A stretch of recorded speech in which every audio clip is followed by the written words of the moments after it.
Finance Friday. Dave Skirman on the show from First Ontario Credit Union. We're both in good moods because the Leafs looked pretty good last night. So good to have you, Dave. Sure did. We have 3 questions. Let's see how many we can get to here from viewers. These are actual questions that you get from customers. That, yeah, keep sending them in. Yeah, keep sending them in. Okay, so first one is from David from Welland. Hey, David. So David's saying, I'm trying to establish my retirement income, and I've been reading about the 4% rule for investments. Is it even a decision with registered income funds because the government insists on minimum withdrawals, most of which are above 4%, Dave? Yeah, so great question, Dave. Thanks for watching and thanks for the question. So he's referring to RRIFs at the bottom part. But this, I'm going to split this into 2. So the first part is the 4% rule.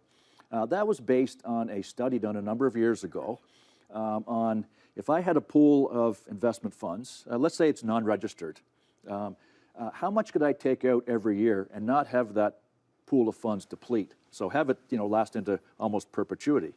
And the answer came up at 4%. Now, that was based on taking that pool of money and investing it to get a decent return.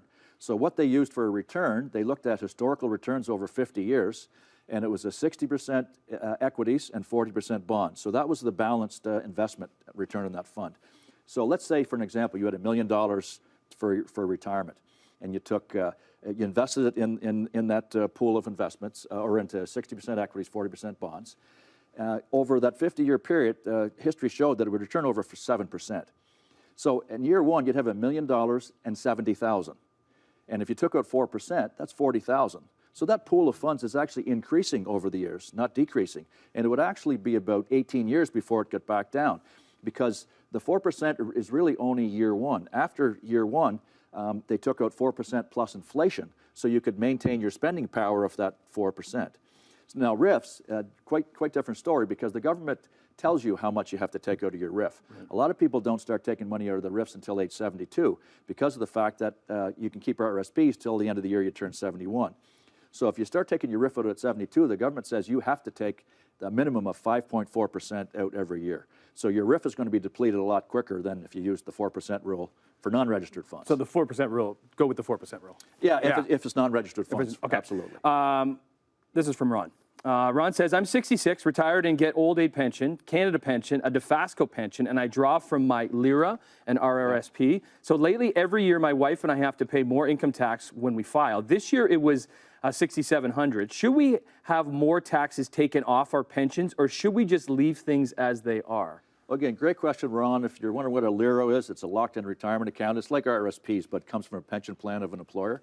So Ron has a bunch of pensions, perfect, and he's drawn some government pensions as well. So his issue is there's not been enough tax taken off at source. So when he files his income tax return, him and his wife, they've got a bill they've got to pay.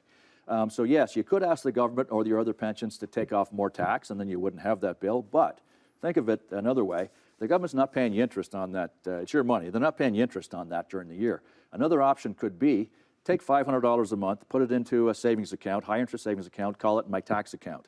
At the end of the year, you would have put $6,000 in there. Drawing interest, that's probably going to be $600 or $700 in interest. Now you could pay your taxes with that and earn some interest at the same time. So another idea. Okay. I think we got 30 seconds. Finally, Jim from Fawn Hill says, my wife and I are selling some land that has been part of our home, our principal residence. Will we be required to pay taxes on this land sale? So that is a great question, because the personal residence exemption means that I can buy my house, have it increase in value, sell it a number of years later, and not pay tax on the increase.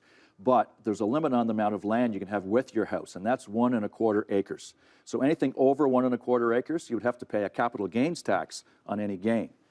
So that's your answer, Ron. So you're going to have to pay tax. Yeah, so it depends on how much land. Yeah, so if he probably has more than that. He's likely subdividing and selling a piece. He's probably going to have to pay a capital gains tax on that gain. Awesome. Hey, great questions. Listen, keep those questions coming, because if you have a topic you want covered by Dave, email them to financefriday@firstontario.com, or get through Twitter, finance_Friday. Your question or topic can be covered on air. You win a gift card from a local business in your community. Stop going to the Leaf games, because when you go, they lose. Yes. Thanks, Dave. Yeah, I know.